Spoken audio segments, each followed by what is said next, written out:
Good afternoon, student. This is the lecture number 8. Today we are going to study the steps involved in the organization. In the previous lecture we have studied the different functions of the what we can say that the different organization types of organization we studied in the last lecture. In that the first type of organization is line, scalar or military organization. Line or scalar or military organization. In that organization one particular hierarchy is there, means the top manager will give the instruction or order to the subordinate, that subordinate will give the instructions or order to the subordinate. Okay, means the superior will give instruction or order to the subordinate, and subordinate will work according to the his or her superior. Okay, now whatever the problems or whatever the issues will arises at the time of working, that will be solved by the the subordinates by themselves. Okay, there will be no a specialized staff manager who will suggest or give some solution to the problem. Okay, this is nothing but the scalar, linear or military, sorry, line or military organization. Second type we have studied in the second type, that is functional organization. In the functional organization there is a special staff manager. He will guide, he will suggest some solutions or give some suggestions at the time of when there will be a problem during the manufacturing or at any instance. Okay, so there will be a multifunctional type of command will be there. Okay, and third type of organization is that is line and staff organization, means it is the combination of first two type of organization. In that the instructions order given by the line manager and suggestions guidance will be provided from the staff manager. Okay, so by the correlation with the two, the work will be done. Okay, then next topic we will have to study in this lecture, that is steps in organization. After determine the objectives of enterprise, the following step to be followed. Now what are the different steps to be followed? First is identification of activities, means um, the organization objective of the organization. Once we have determined, we will have to identify the activities. Activities means what?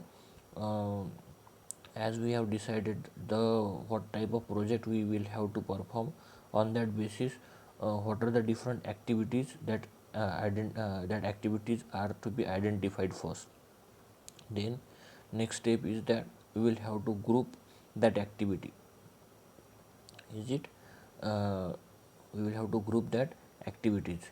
Now assignment of responsibility, on the basis of grouping of that activities we will have to assign the responsibility to each and every um, team members of the organization. Then granting authority, um, next we will have to give the authority to the team members. Okay, as to complete the responsibility assigned to them, means whatever the responsibilities are to be given to the team member, that responsibilities has to be performed by delegating the authorities to each of the team leader.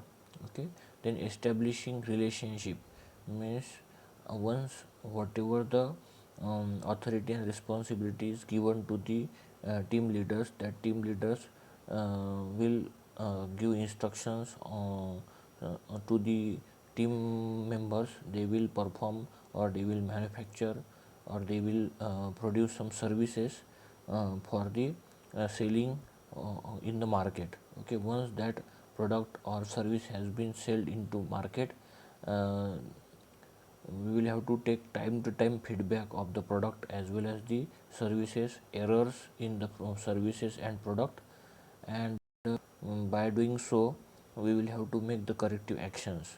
Okay, by doing that we can establish the relationship between the customer and organization. Is it means by providing some physical properties, facilities as well as proper environment, we can maintain the relationship between the customer and the organization. Is it understood? Which all that essentials or all that steps we can understand by taking examples. Okay, suppose we have take the example of Takelon competition organized in your institute. In that case, one what we can president is there. He will work for successful or completion of the Takelons. Okay, in that case, some coordinates or work is or the activities are identified first. What are the event have to be performed in that activities, such as different competition. We have considered the paper presentation, robotic competition, then town planning, then what we can say that the project competition, seminar presentation. Okay, then we have just identified the activities in the Takelon. Okay, then we will have to group the activities or grouping of the activities means similar that seminar and project are related to some one another. That's why we will group that activities. Okay, then under every coordinator there are some volunteer must be there for the smooth conduction of the particular type of activity. Okay, that's why some means work or some activities has been assigned to the some responsibilities has been assigned to the volunteers. बरोबर. आणि with the addition of responsibilities we will have to provide them the authority also. Then and then the work will be done or the active robotics as well as the seminar presentation, town planning, then different event has been work in the smooth way. Okay, then establishing the relation. आता इथे customer कोण असेल? The participant. What are the different participant in that each and every event? That participant will be the customer, or we can say that the participant. Okay, and they will work as a service receiver. Okay, so what kind of we will give them services, they will give the feedback over that, and on the basis that we will have to maintain the relation between the that participant and the institute. इथे organisation नाही म्हणणार आपण, इथे institute म्हणणार. समजलं. म्हणजे टेक्लॉनमध्ये ज्या वेगवेगळे इव्हेंट आपण ऑर्गनाईज करतो त्याला काय म्हणणार आपण? ॲक्टिव्हिटीज. त्या activities similar kind of activities ज्या आहेत त्याला आपण त्याचं ग्रुप करणार, एका ग्रुपमध्ये बनवणार. ओके, आणि त्या ग्रुपमधल्या प्रत्येक पर्सनला काय करणार? काही ऑथॉरिटी आणि रिस्पॉन्सिबिलिटी देणार. कशासाठी? तर ते जे इव्हेंट आहेत ते व्यवस्थितरित्या पार पाडावेत म्हणून. ओके, आता त्या किंवा नंबर ऑफ एंट्रीज इन्क्रीज करायसाठी. आता एंट्रीज म्हणजे पार्टिसिपेंटचे एंट्रीज. पार्टिसिपेंट आले, पार्टिसिपेंटला जे काही आपण लंच कुपन देतो किंवा त्यांचे स्टॉल्स लावायसाठी जो स्पेस अवाईल करून देतो, टेबल्सची अरेंजमेंट करून देतो, ते झालं त्यांना मिळणाऱ्या फॅसिलिटीज. ओके, आणि on the basis of that ते काय पार्टिसिपेंट त्यांना सर्टिफिकेट्स प्रोव्हाइड करतो विनर्सला, पार्टिसिपेंटला. तर त्यानंतर ते काय देतील? फीडबॅक देतील सिस्टीमबद्दल. तर आता काय होईल की आपल्याला रिलेशन मेंटेन करायसाठी त्यांना चांगली सर्व्हिस प्रोव्हाइड करावं लागत in terms of lunch coupons as well as the at the time of lunch. Okay, then the sitting arrangement will be there, discipline must be there. Okay, on that basis we institute will maintain the relation between the participant. Okay, so this is nothing but the steps involved in the organization. Then next we will have to study the functional areas of management. कोणकोणते functional areas आहेत मॅनेजमेंटमध्ये? तर first आहे all the activities performed in a company are grouped in a under functional department. त्यामध्ये known as areas of management. म्हणजेच all the activities performed in a company are grouped under functional department. आणि त्या functional departmentलाच काय म्हणतात? the areas of management. areas of management कोणते आहेत? तर production management, finance management, human resource management, marketing management. Okay, तर हे जे चार मार्केटिंग मॅनेजमेंट आहे, फायनान्स आहे, प्रोडक्शन आणि ह्युमन रिसोर्स. तर या 4 एरियाज ऑफ मॅनेजमेंटमध्ये functional what we can say that the functional department divide केलेले आहेत. Functional department 4 टाईप्समध्ये. ओके, तर त्यातला पहिला पाहू आपण प्रोडक्शन मॅनेजमेंट. तर प्रोडक्शन मॅनेजमेंटचा ऑब्जेक्टिव्ह काय असते? The objective of the production management is to produce good and services on right quality, quantity, at right time and right manufacturing cost. बरोबर आहे. तर प्रोडक्शन मॅनेजमेंट जे आहे मार्केटिंग एरियाजमधलं, त्याचं ऑब्जेक्टिव्ह काय असला पाहिजे की राईट टाईम आणि राईट मॅन्युफॅक्चरिंग कॉस्टला काय व्हायला पाहिजे?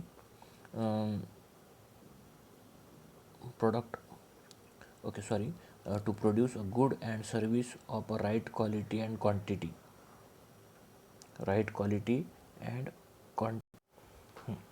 To produce a good and service. Good म्हणजे काय की कंपोनंट ऑर प्रोडक्ट. सर्व्हिस म्हणजे काय की सर्व्हिस इन टर्म्स ऑफ, आता बेसिकली मला सर्व्हिस एक्सप्लेन कर. सर्व्हिस म्हणजे काय की प्रोडक्ट काय, it may be a कन्झ्युमेबल or non कन्झ्युमेबल, but service कशा प्रकारची. समजा आपण आता इथून पुण्याला चाललो, पुण्याला जात असताना आपण कशाने जाऊ शकतो? एक तर ट्रेनने जाऊ शकतो किंवा आपलं काय म्हणू ट्रॅव्हल्सने जाऊ शकतो. आपल्याकडे जे रिसोर्सेस अवेलेबल आहे. आपण ट्रॅव्हल्सने जात असताना आपण काय करतो? तिकीट बुक करतो. तिकीट बुक केल्यानंतर आपण काय करतो? दिलेल्या टाईमवर ट्रॅव्हल्समध्ये बसतो आणि जेव्हा कधी पोहोचेल तेव्हा ट्रॅव्हल्समधून पुण्याला उतरतो. तर इन बिटवीन ज्या काही तुम्हाला गोष्टी प्रोव्हाइड केल्या जातात किंवा आपण त्या तिकीटमध्ये ट्रॅव्हल्स विकत घेतली का? नाही. म्हणजे तो प्रोडक्ट विकत घेतला का? नाही. आपण सर्व्हिस विकत घेतली. आता सर्व्हिसमध्ये काय काय येते? तर तुम्हाला पहिले तिकीट बुक केल्यापासून तर तुमची जर्नी कंप्लीट होऊन तुम्हाला डेस्टिनेशनवर पोचून देईपर्यंत ज्या काही गोष्टी तुम्हाला प्रोव्हाइड केल्या जातात बाय द ट्रॅव्हल एजन्सी, त्याला म्हणतात सर्व्हिस. आता कोणकोणत्या गोष्टी येतात त्यामध्ये? तर तुम्हाला फोन येईल की या टाईमला, किंवा मॅसेज येईल या टाईमला तुमची ट्रॅव्हल्स आहे, तर 10 मिनिट पहिले तुम्ही हजर राहा. दुसरी गोष्ट काय होते की तुम्ही दिलेल्या टाईमवर तिथे हजर राहाल. ती ट्रॅव्हल्स त्याच टाईमला येईल. 5 मिनिट मागं पुढे चालेल, but not more than that. ती एक पहिली सर्व्हिस. जास्त डिले झाला तरी काय म्हणून सर्व्हिसमध्ये निगेटिव्ह मार्किंग जाईल. नंतर काय की तुम्ही once we have seat in the travels, तर तिथली सिटिंग अरेंजमेंट कशी आहे, व्हेंटिलेशन प्रॉपर आहे की नाही आहे, सस्पेन्शन कसं आहे, बरोबर आहे. देन जे काय म्हणू आपण ड्रायव्हिंग कशा टाईपचं आहे ड्रायव्हरचं, त्यानंतर कम्युनिकेशन कशा टाईपचं आहे, ती झाली सर्व्हिस. ओके, आणि किती वेळात तुम्हाला ती दिलेल्या टाईममध्ये पोहोचवते का, ती झाली service. Okay, clear. What is the difference between product and service or good and service? Good म्हणजे काय? It will be a कन्झ्युमेबल product or non consumable product. बरोबर आहे. कन्झ्युमेबलमध्ये काय ते तुम्ही बिस्किट घेता, चॉकलेट्स घेता किंवा any edible product that is consumable. Non कन्झ्युमेबलमध्ये काय आहे ते रेफ्रिजरेटर्स आहेत, किंवा आपण म्हणूया मिक्सचर आहे, वॉशिंग मशीन आहे, किंवा जे these are the non consumable product. तर इथे काय म्हटलं? To produce a good and service of a right quality. जी काही सर्व्हिस किंवा गुड प्रोड्यूस करणार आहे त्याची क्वालिटी चांगल्या प्रकारची असली पाहिजे, क्वांटिटी चांगल्या प्रकारची असली पाहिजे, आणि तो जो प्रोडक्ट किंवा सर्व्हिस प्रोड्यूस करणार आहे ती प्रॉपर टाईममध्ये प्रोड्यूस झाली पाहिजे, आणि जी काही गुड किंवा सर्व्हिस मॅन्युफॅक्चर करणार आहे त्याची कॉस्ट ही प्रॉपर असली पाहिजे, खूप जास्त नसायला पाहिजे. Okay, these are the objectives of production management. Understood? परत सांगतो. To produce a good and service for a right quality. चांगल्या क्वालिटीचा good and service product produce झाला पाहिजे, क्वांटिटीसुद्धा असली पाहिजे, प्रॉपर टायमिंगमध्ये मॅन्युफॅक्चर व्हायला पाहिजे, आणि मॅन्युफॅक्चरिंग कॉस्ट ही सुद्धा प्रॉपर असायला पाहिजे. ओके, देन त्यामध्ये आता काय काय येतं? Planning, controlling, direct of resources. आता रिसोर्सेसमध्ये आपण बरेचदा पाहिलं काय काय येते? मॅन, मटेरियल, मशीन आणि equipment, also known as operational management. Production मॅनेजमेंटलाच ऑपरेशनल मॅनेजमेंटसुद्धा म्हणतात. ओके, तर प्रोडक्शन मॅनेजमेंटमध्ये काय येते? तर प्रोडक्ट प्लॅनिंग अँड डेव्हलपमेंट. पहिले काय येते? प्रोडक्ट प्लॅनिंगमध्ये डिझाईनसुद्धा येते, आणि डेव्हलपमेंट, त्या प्रोडक्टला कसं डेव्हलप करणार, product location, layout and maintenance, product कोणत्या लोकेशनला मॅन्युफॅक्चर, प्लांट लोकेशन, कुठे प्रोडक्ट मॅन्युफॅक्चर करणार आहे त्याचं लोकेशन काय असणार आहे, कशा प्रकारचं लेआउट असणार आहे. लेआउट इज मस्ट, बिकॉज जे काही रॉ मटेरियल ठेवलं आहे तो साईट, ती साईट आणि जिथे मॅन्युफॅक्चरिंग करणार आहे ती साईट खूप जास्त अंतर नसायला पाहिजे. नाही तर काय की जे रॉ मटेरियल ठेवलं आहे तिथून मॅन्युफॅक्चरिंग साईटला आणण्यात खूप टाईम वेस्ट होतो. म्हणून the layout must be proper. And maintenance of the instrument will be there, maintenance of the machine must be there proper. Okay, त्या झाल्या प्लांट लोकेशन कुठे असणार आहे, लेआउट कशा प्रकारचं असणार आहे आणि मेंटेनन्स कशा प्रकारे करणार आहे. Okay, then production control. आता जे प्रोडक्शन आहे त्याच्यावर कंट्रोल कसं करायचं. कंट्रोल म्हणजे काय की according to the demand we will produce the product, त्याला म्हणते controlling over the production. Okay, the purchasing of material and material management. Purchasing of material म्हणजे काय होते की आपण किती % रॉ मटेरियल परचेस करणार आहे आणि त्याच्यापासून किती % फिनिश प्रोडक्ट मॅन्युफॅक्चर होतात. Okay, on that basis we will do the procurement. म्हणजे आपण प्रोक्युअरमेंट म्हणजेच काय, परचेसिंग करणार. Okay, and research and development, जे काही मॅन्युफॅक्चर केलं आहे त्याचं टेस्टिंगसुद्धा येतं. टेस्टिंग झाल्यानंतर त्याच्यामध्ये काही एरर्स असतील, काही फॉल्ट्स असतील, काही मिस्टेक्स असतील, that will be improved. If there will be no mistake, then it will be passed. Sudden mistake, it will be go in the reverse direction. Okay, for the detection of the fault. Okay, this is nothing but the research and development, and that data will helpful for the manufacturing of the same type of other product also. Is it? So this is nothing but the production management. Then next is marketing management, second type of functional area, that is marketing management. आता marketing मॅनेजमेंटचा objective काय असतो, making management the creation of demand, customer satisfaction, market share, generation of profit, creation of goodwill and public image. यामध्ये काय काय ते creation of demand. तर मार्केटमध्ये काय करणं, पहिले तर आपण काय करतो, प्रॉडक्ट, येणाऱ्या प्रॉडक्टची इन्फॉर्मेशन पहिले मार्केटमध्ये देणं. जनरली काय होते, आता तुम्ही पाहिलं असेल की बऱ्याच प्रॉडक्टच्या ॲड येतात टी व्हीवर. कमीत कमी वेळात जास्तीत जास्त इन्फॉर्मेशन तुमच्यापर्यंत पोहोचवली जाते bye showing the ads in between the TV serials, in between the movies, in between the sports, games. Okay, so that ads will give you the more and more detailed information regarding the product. Okay, by viewing that ads, the customer put their put their demand toward the what we can say that they will launch the product into the market. Okay, and simultaneously ad will be shown over the TV channels. Okay, now the customer by doing the search or research of or the comparison with the same product of different company, okay, or different brand, customer काय करतात, by seeing that different ad on the TV channels comparison करतात एकाच टाईपच्या प्रोडक्टचा different ब्रँड्ससोबत. बरोबर आहे. नंतर ते त्यांची डिमांड म्हणजे तशा प्रकारे काय करेल की जो प्रोडक्ट चांगला असेल त्याची डिमांड आपोआपच मार्केटमध्ये वाढेल. बरोबर आहे.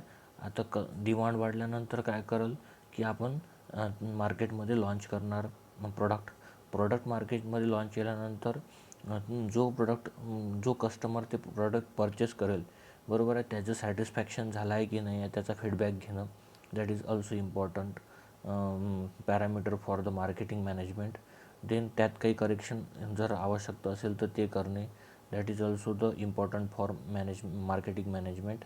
Then by doing so it will earn some shares.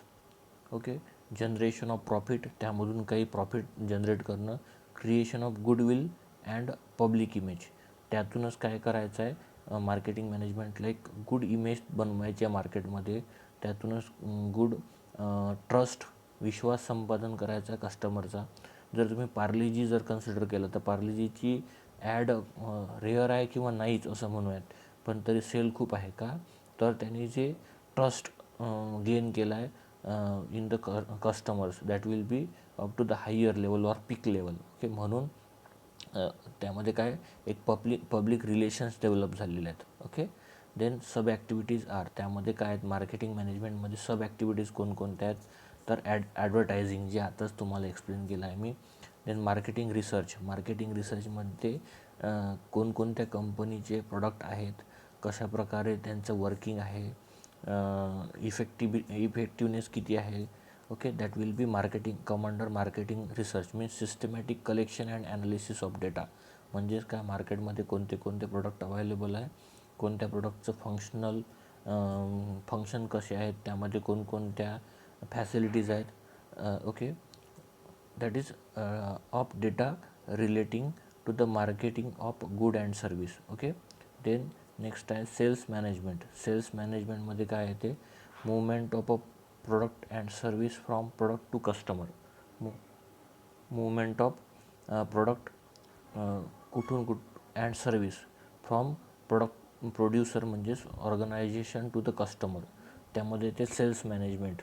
Is it sales management समजलं. म्हणजेच पहिले कोणत्या ॲक्टिव्हिटी आहेत, that is planning, organizing, controlling, implementing.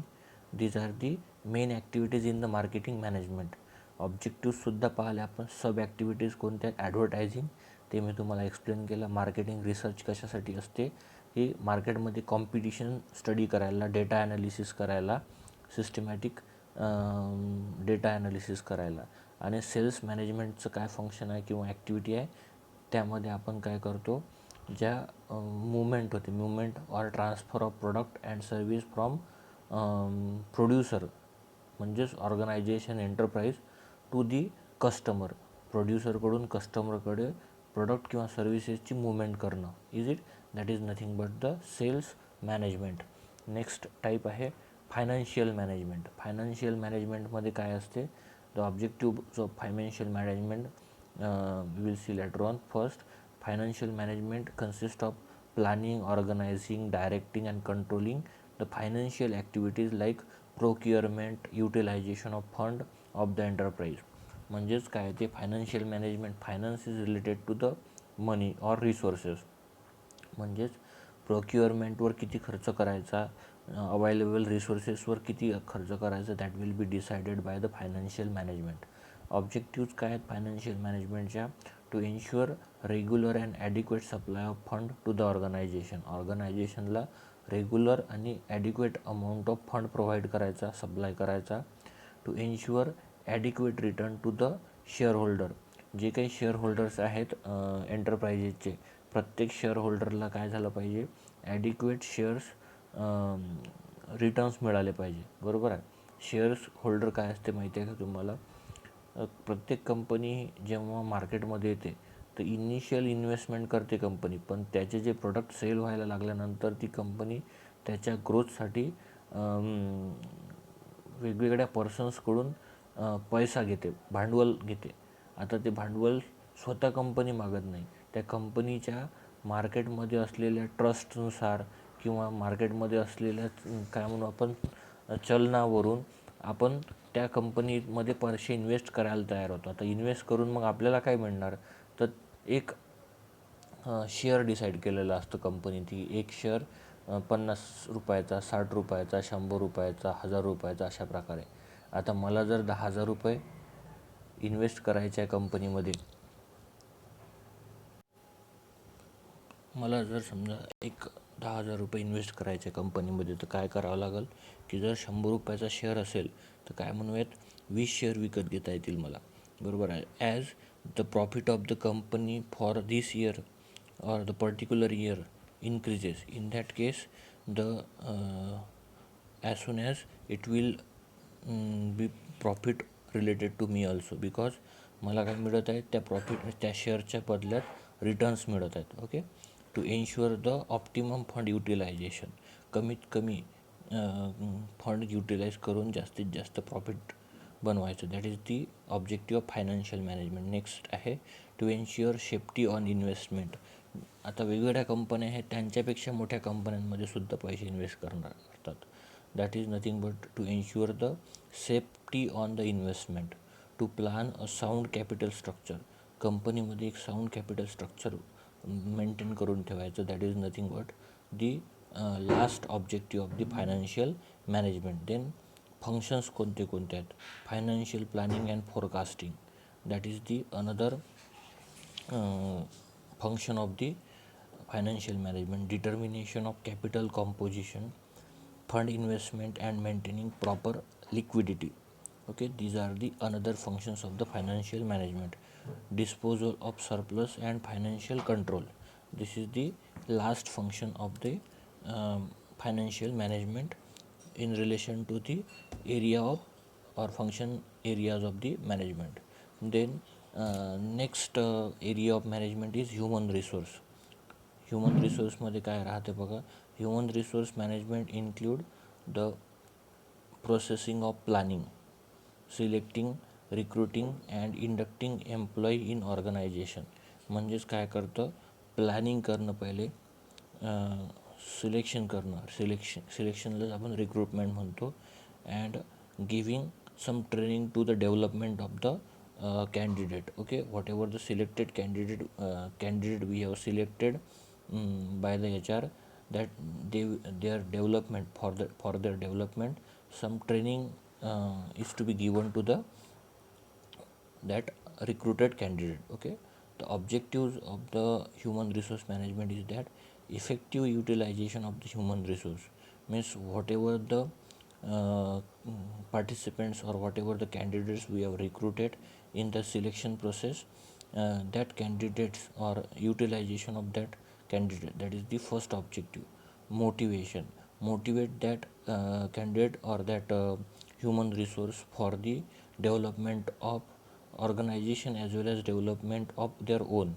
Okay, then creating policies and procedure, काही पॉलिसीज डिफाईन करायचे त्यांच्या सॅलरी वेजेसविषयी, त्यांच्या इन्सेंटिव्जविषयी, किंवा त्यांच्या काय म्हणूयात आपण ओव्हरऑल डेव्हलपमेंटसाठी काही पॉलिसीज डेव्हलपमेंट करायच्या. Okay, then growth and development of human resource, तर त्यांची इंडिव्हिज्युअल ग्रोथ कशाप्रकारे होईल, ऑर्गनायझेशनची ग्रोथ कशाप्रकारे होईल, त्याच्यासाठी काही डेव्हलपमेंट करायचे. आता development in terms of giving training to the individual as well as the team. Okay, on that basis they will perform their work properly. Okay, this is nothing but the objective of human resource management. Then functions of human resource management, which are the different functions. What are the different functions? First आहे manpower planning, then recruitment and selection. पहिलं कोणतं आहे? manpower planning means how we can utilize the available manpower, that is manpower planning. Then recruitment and selection, on which parameter we will select the candidates or recruit the employee. Okay, depending upon the requirement in the organization. Then performance appraisal. आता performance ॲप्रायझल म्हणजे काय असते की जे जे कामं in the academic year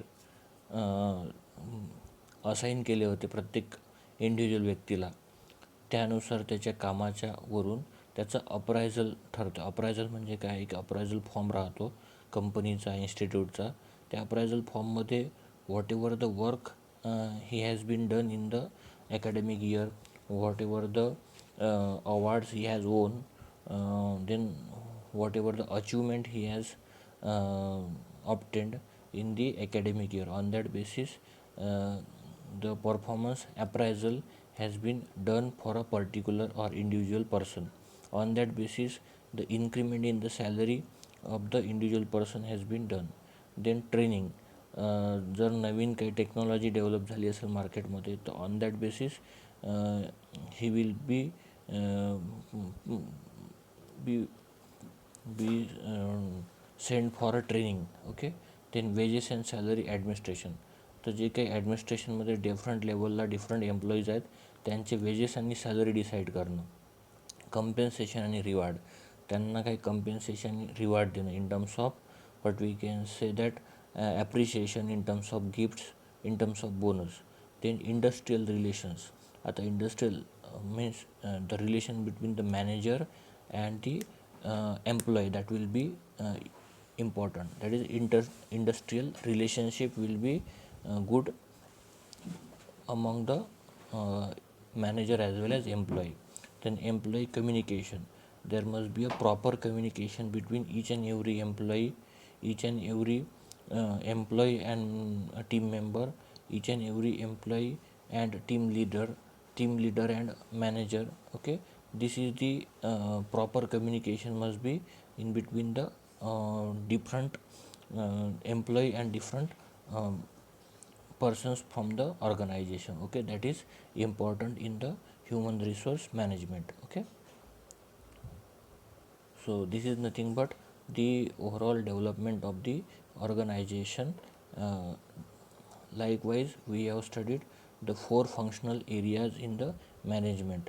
That is, first is production management, marketing management, third is financial management, and last one is human resource management. Okay, the next, that is managerial skill, that we will see in the next lecture.